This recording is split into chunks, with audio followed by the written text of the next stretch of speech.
Haurren nazioarteko eguna.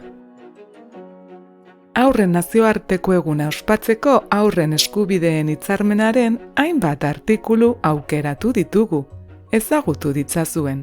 Goazen ba! Identitatearen babesa. Haur guztiek dute beraien nortasuna babesteko eskubidea.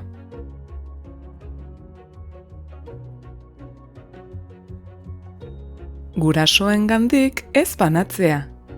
Haur guztiek dute bere gurasoekin bizitzeko eskubidea.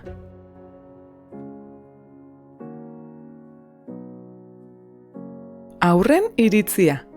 Haur guztiek dute bere iritzia azaldu eta kontuan hartua izateko eskubidea, berari dagozkion gai guztietan.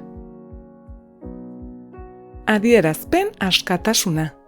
Haur guztiek dute edozein motatako ideia eta informazioa jaso, bilatu eta zabaltzeko eskubidea, beti besteen aurkakoak ez badira. Tratu txarren aurkako babesa.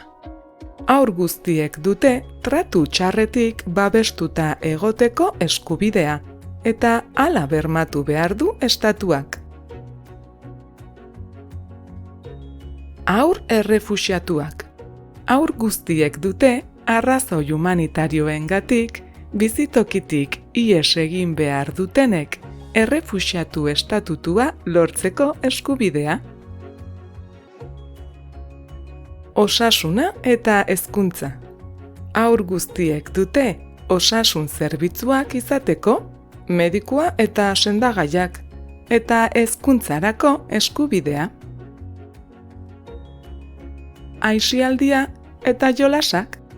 Haur guztiek dute aisialdi, jolas eta ekintza kultural eta artistikoetan parte hartzeko eskubidea.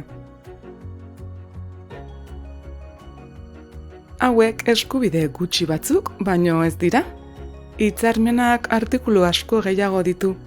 Beste artikuluak ezagutzeko, bisitatu Ararteko, UNICEF edo Save the Childreneko webguneak. Hurrengora arte. Agur!